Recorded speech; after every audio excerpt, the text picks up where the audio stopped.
नमस्कार, मैं हूं शिवेंद्र श्रीवास्तव और आप देख रहे हैं श्रेष्ठ भारत। दुनिया में लोगों को बेवकूफ बनाने के दर्जनों, सैकड़ों, लाखों, हजारों किस्से आपने सुने होंगे, जिसमें कोई शख्स, कोई गैंग, कोई नेटवर्क, कोई ग्रुप लोगों को लगातार बेवकूफ बनाता है और एक दिन राज खुल जाता है। सच्चाई लोगों के सामने आती है तो लोग हैरान होते हैं। जितनी बड़ी रकम, जितने बड़े लोग, जितनी ज्यादा संख्या में लोग बेवकूफ बनते हैं, उतनी हैरानी आपको ज्यादा होती है। लेकिन क्या हो कि आपको पता लगे कि एक शख्स बाकायदा 40 साल तक लोगों को बेवकूफ बनाता रहे। 40 साल तक सिर्फ एक देश को नहीं, बल्कि 100 से ज्यादा देशों के लोगों को बेवकूफ बनाता रहे और लोग बेवकूफ बनते रहे। इसमें कोई भोले भाले, सीधे साधे, अनपढ़ लोग नहीं, बल्कि पढ़े लिखे, बड़े इंडस्ट्रियलिस्ट, बड़े बिजनेसमैन, बड़े अफसर, सरकारी लोग, तमाम ऐसे लोग शामिल हों जिनके बेवकूफ बनने की कोई गुंजाइश ना हो, लेकिन वो बेवकूफ बन रहे हों। और जब ये राज खुले तो पता चले कि ये दुनिया का सबसे बड़ा फ्रॉड है। आमतौर पर ऐसे फ्रॉड शेयर मार्केट या उन जगहों पर होते हैं जहां वित्तीय संस्थानों वाला काम होता है, यानी पैसा ज्यादा इन्वॉल्व होता है। और अगर शेयर मार्केट की बात करें तो आपके जहन में एक नाम आता होगा, वो नाम है हर्षद मेहता का।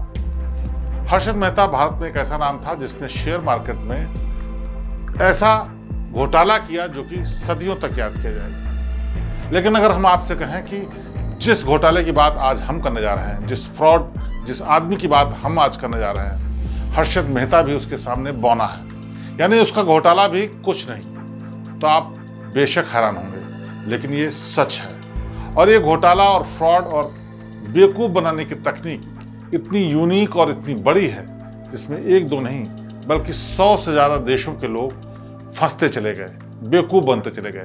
लेकिन एक दिन राज खुला तो लोग हैरान रह गए। शेयर बाजार में हर्षद मेहता ने जो घोटाला किया था उसकी वैल्यू करीब 5,000 करोड़ रुपए थी। लेकिन आज जिस घोटाले की हम बात कर रहे हैं वो अब तक का न सिर्फ सबसे बड़ा घोटाला है, बल्कि अगर आज की तारीख में उसकी गणना की जाए तो वो 10 लाख करोड़ रुपए का होता है।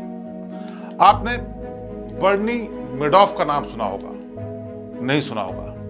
इस नाम के बारे में बहुत कम लोग जानते हैं, लेकिन इसने एक ऐसे घोटाले की स्कीम चलाई जिसके बाद दर्जनों, सैकड़ों, हजारों, लाखों और फिर करोड़ों लोग फंसते चले गए। इस घोटाले की कीमत करीब 5.3 लाख करोड़ रुपए तब थी जब यह घोटाला खुला, और आज की तारीख में इसकी वैल्यू होती है करीब 10 लाख करोड़ रुपए। दुनिया में इस ठग को, बर्नी को, सबसे बड़े ठग के नाम से जाना जाता है। इस महाठग के चक्कर में बहुत सारे लोग इसलिए पड़ गए क्योंकि ये सरकार की बड़ी एजेंसियों पर बड़े पदों पर रहा था, जिसके चलते लोगों को इस पर शक ही नहीं हुआ। लोगों को लगा कि सरकारी पदों पर रह चुका है, महत्वपूर्ण जगहों पर रह चुका है, बड़ा अधिकारी रह चुका है, तो उस पर शक करने की कोई वजह नहीं है। और वो जो कर रहा होगा, बेशक भले ही वो विश्वास करने लायक ना हो, लेकिन उसमें बेईमानी नहीं होगी। 2008 की मंदी ने बर्नी मेडॉफ के इस गंदे खेल का पर्दाफाश कर दिया। लेकिन अगर ये मंदी नहीं आती तो इस स्कैम का आंकड़ा और बड़ा होता और शायद अभी तक ये फ्रॉड चल रहा होता। जब पता चला तो अधिकारी हैरान रह गए, क्योंकि इसमें 6.5 अरब डॉलर का स्कैम था। इस स्कैम की चपेट में बड़े बड़े बिजनेसमैन, फिल्म अभिनेता, सेना के अधिकारी, फिल्म निर्माता और निर्देशक तक आए। इस स्कीम में, इस फ्रॉड में लोगों को बड़ा नुकसान हुआ। खास बात यह कि भले ही इस स्कीम में, इस फ्रॉड में 130 देशों के लोग फंसे हों, घाटा हुआ हो, उन्होंने धोखा खाया हो, लेकिन इनकी संख्या उतनी बड़ी नहीं थी। ये लोग 37,000 लोग थे। इन 37,000 लोगों से ठगे गए 6.5 लाख करोड़ रुपए। अब आपको बताते हैं कि एक्चुअल में ये पूरा मामला क्या था और कैसे बर्नी मेडॉफ ने 40 साल से भी ज्यादा तक लोगों को बेवकूफ बनाया। बर्नी मेडॉफ यानी द फ्रॉड की कहानी किसी ड्रामे से कम नहीं है। 1938 में न्यूयॉर्क में बर्नी का जन्म हुआ। जिस परिवार में बर्नी का जन्म हुआ वो बेहद गरीब परिवार था। पिता को बार बार मुश्किलों का सामना करना पड़ता था। छोटी छोटी बातों के लिए उनको जद्दोजहद करनी पड़ती थी। रोटी कमाने के लिए ब्लड बैंक में काम करते थे। हालात इतने खराब हो गए थे कि उनको कई बार खाना दूसरों से लेकर के खाना पड़ता था। एक बार जब हालात और ज्यादा खराब हो गए तो जिस घर में वो रहते थे वो घर भी खतरे में आ गया। उसी वक्त कहते हैं बर्नी ने ठान लिया कि किसी भी हालत में वो पैसे कमा के रहेगा, वो फेल नहीं होगा, चाहे उसके लिए कुछ भी करना पड़े। वक्त गुजरता गया और धीरे धीरे बर्नी दुनियादारी सीखने लगा। वो मुश्किल वक्त किसी तरह से काटा, लोगों ने कुछ मदद की, कहीं से उसने पैसे मांगे, यहाँ तक कि कहते हैं भीख भी मांगी, लेकिन उसने अपनी हिम्मत नहीं छोड़ी। बस गलती उसने ये की कि रास्ता उसने गलत इख्तियार कर लिया। हाई स्कूल में पढ़ाई के दौरान बर्नी की मुलाकात एक रूथ नाम की लड़की से हुई, जिसके पिता एक बड़े अकाउंटिंग बिजनेस में थे और रूथ की शादी वो करना चाहते थे। कम उम्र में बर्नी ने रूथ से शादी कर ली और अपने ससुर की कंपनी में ही काम करना शुरू कर दिया।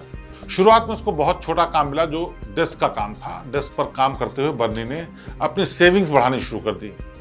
एक बार की जब उसके पास कुल $5,000 हो गए तो 1960 में बर्नी ने बर्नार्ड मैडोफ इन्वेस्टमेंट सिक्योरिटीज LLC नाम से कंपनी खोल दी।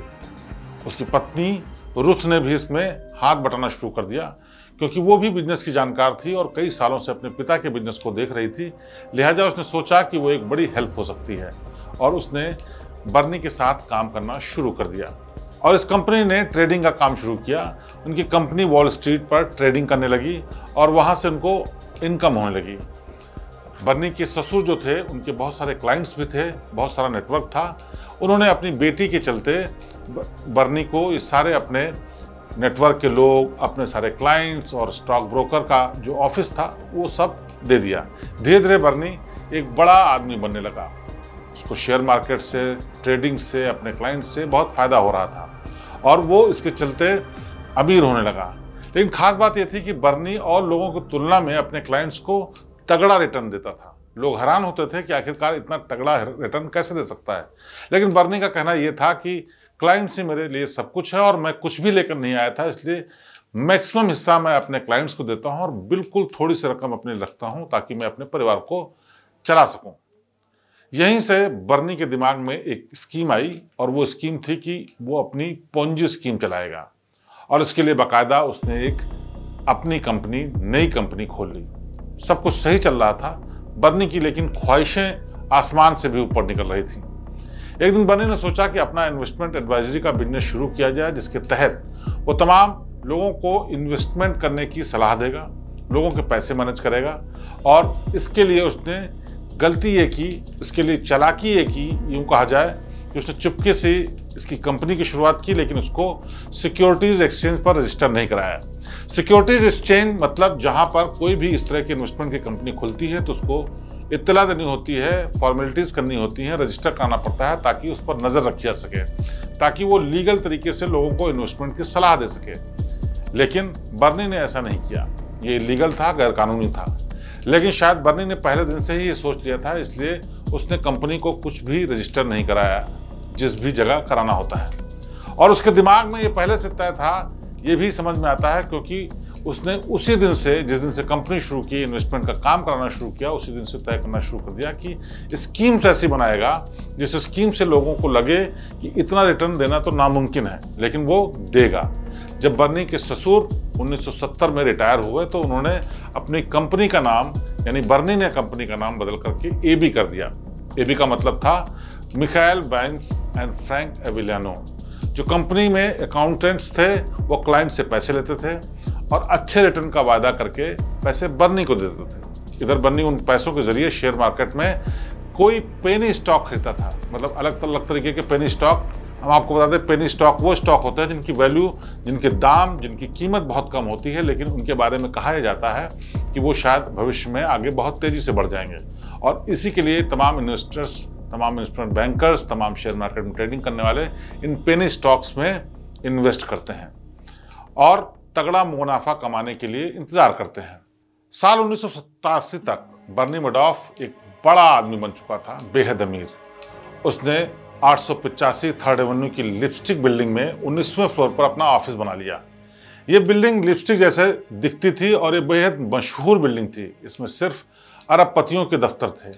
इतना महंगा था कि वहाँ दफ्तर लेने के लिए कोई सोच भी नहीं सकता था। लेकिन बर्नी ने अपने स्कीम के जाल को फैलाने के लिए, अपने फ्रॉड के जाल को फैलाने के लिए इस बिल्डिंग में अपना दफ्तर बनाया।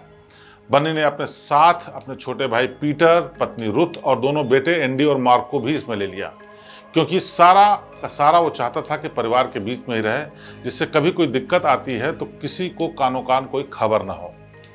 लेकिन 19 अक्टूबर 1987 को सुबह 9:30 बजे के आसपास जब मार्केट खुला तो वॉल स्ट्रीट पर तबाही हो गई।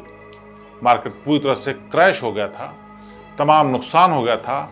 ये पहली बार था जब 1929 के बाद इतना बड़ा क्रैश हुआ था, यानी 58 सालों के बाद शेयर मार्केट धड़ाम से नीचे गिर गया था।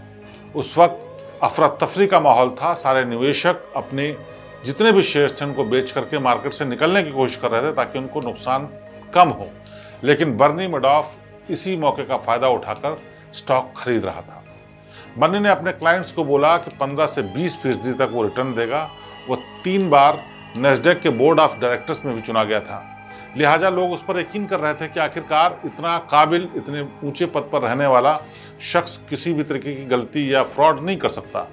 लेकिन एक ऐसा वायदा था जिस पर लोगों को यकीन मुश्किल से हो रहा था। बेशक वो जानते थे कि बर्नी बहुत अहम पदों पर रह चुका है, भरोसे के लायक है और पहले भी उसने रिटर्न्स दिए हैं, लेकिन उसका वायदा ऐसा था कि महीने भर के अंदर ही आपकी रकम दुगनी हो जाएगी। उसने अखबारों में, टेलीविजन में ये भी इश्तिहार दे दिया था, विज्ञापन दे दिया था कि उसको जो भी ज्वाइन करेगा, जो भी उसके जरिए निवेश करेगा, उसको 100% रिटर्न मिलेगा, यानी कि 100 रुपए के 200 रुपए मिलेंगे, वो भी महीने 2 महीने के भीतर। ये बात है साल 1992 की, जब सिक्योरिटीज एक्सचेंज बोर्ड को एक ब्रोशर मिला जिसमें 100% गारंटी के साथ रिटर्न देने का बर्नी की तरफ से वादा किया गया था। बिना किसी रिस्क के, बिना किसी गारंटी के, बिना किसी गड़बड़ी के इस तरह का वादा किया जाना नामुमकिन था। सिक्योरिटीज एक्सचेंज ने जब एबी कंपनी के तमाम दस्तावेज खंगालने शुरू किए तो पता चला रिकॉर्ड में कोई दस्तावेज ही नहीं है। ये कंपनी तो रजिस्टर्ड ही नहीं है। इसका मतलब ये कंपनी गैर कानूनी थी। सिक्योरिटीज एक्सचेंज के तमाम अधिकारी कंपनी के दफ्तर में पहुंचे, वहां कागज मांगे तो कोई कागज नहीं दिखा पाया, कोई ऐसा पुख्ता सबूत नहीं दिखा पाया जिससे पता चले कि ये कंपनी सिक्योरिटीज एक्सचेंज में रजिस्टर्ड है। अब यहीं से शक गहराना शुरू हुआ और जब जांच शुरू हुई तो आया दुनिया का सबसे बड़ा फ्रॉड जो कि सबके सामने था।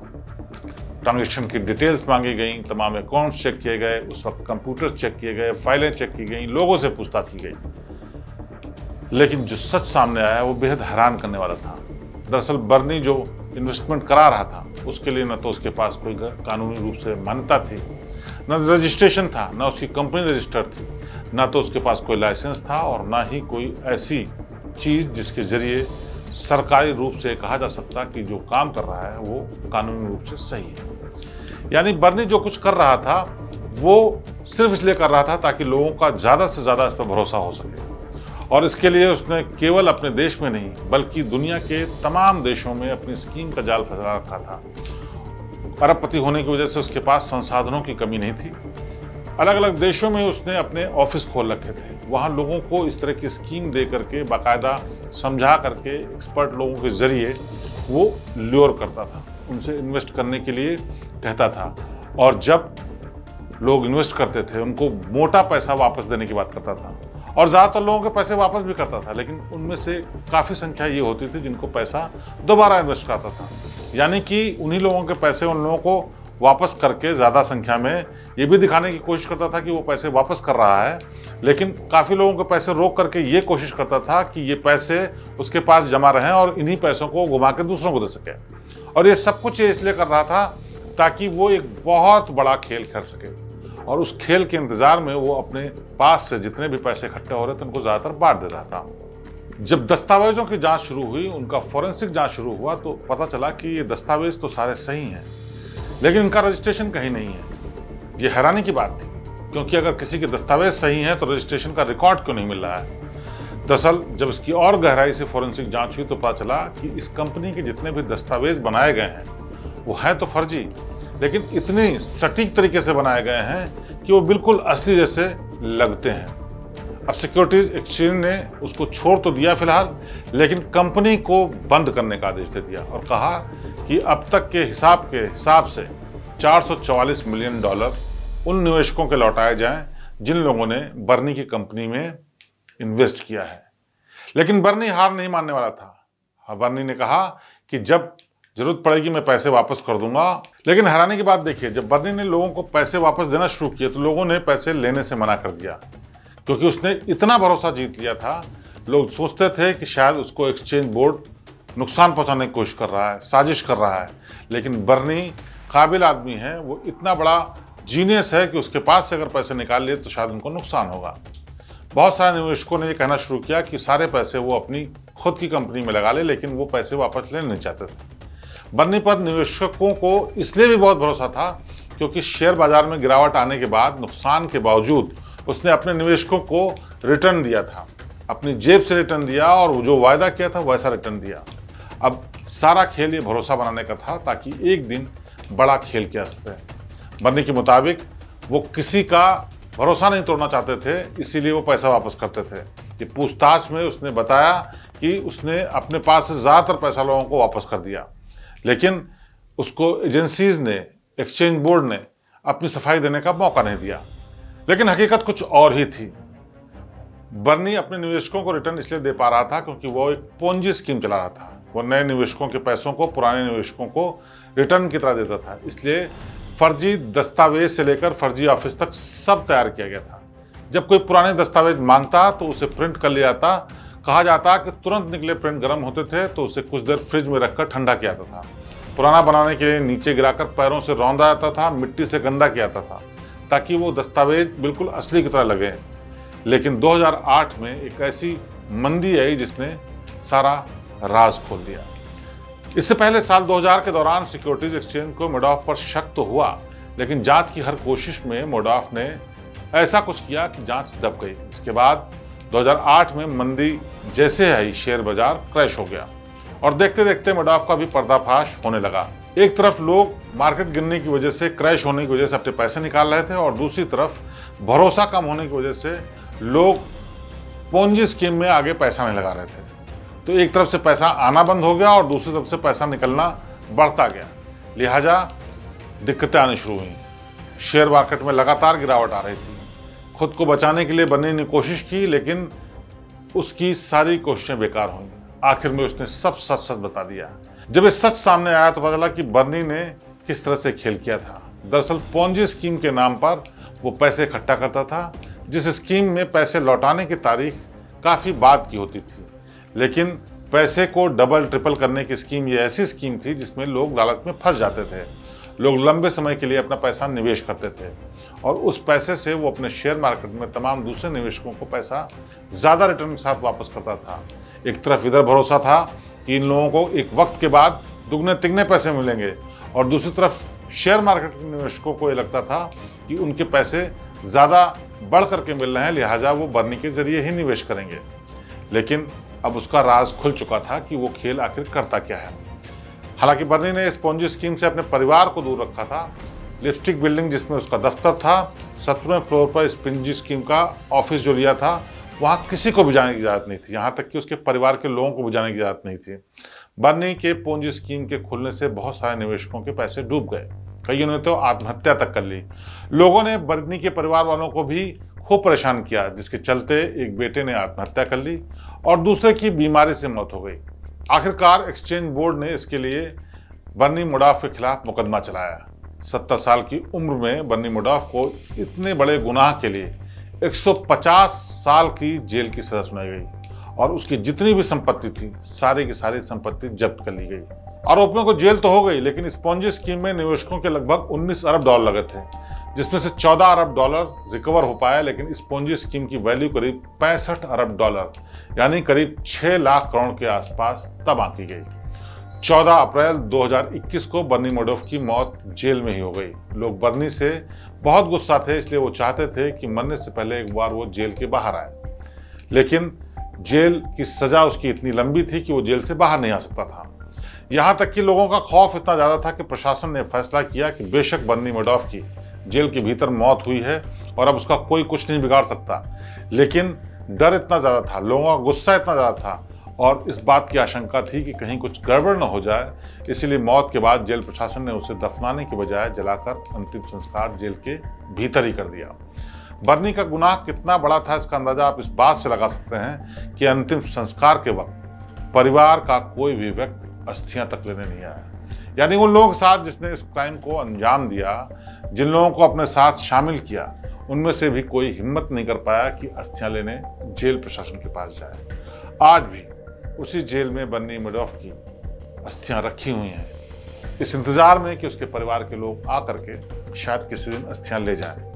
लेकिन हकीकत यह है कि उसने अपने जीते जी एक ऐसे फ्रॉड, एक ऐसी पोंजी स्कीम, एक ऐसे नेटवर्क को बनाया जो आज भी दुनिया का सबसे बड़ा फ्रॉड के नाम पर जाना जाता है। इस फ्रॉड में केवल उसके देश के नहीं बल्कि 130 देशों के 37,000 लोगों ने अपने अरबों रुपए गंवाए। यह रकम इतनी बड़ी है जितनी कई देशों की जीडीपी होती है या फिर कई देशों का बजट होता है। लेकिन अकेले बर्नी मैडॉफ ने इतने बड़े फ्रॉड को अंजाम दिया जो आज भी तमाम अपराधियों के लिए, फ्रॉडस्टर्स के लिए, तमाम उन लोगों के लिए एक मिसाल है जो लोग फ्रॉड करके, पोंजी स्कीम चला करके लाखों अरबों रुपए कमा चुके हैं।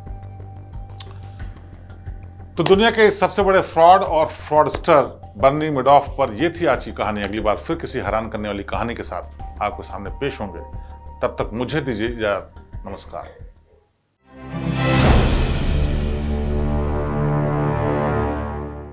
उत्तर प्रदेश की हर खबर से अपडेट रहने के लिए श्रेष्ठ यूपी को करें सब्सक्राइब, बेल आइकन दबाएं और देखते रहें श्रेष्ठ यूपी।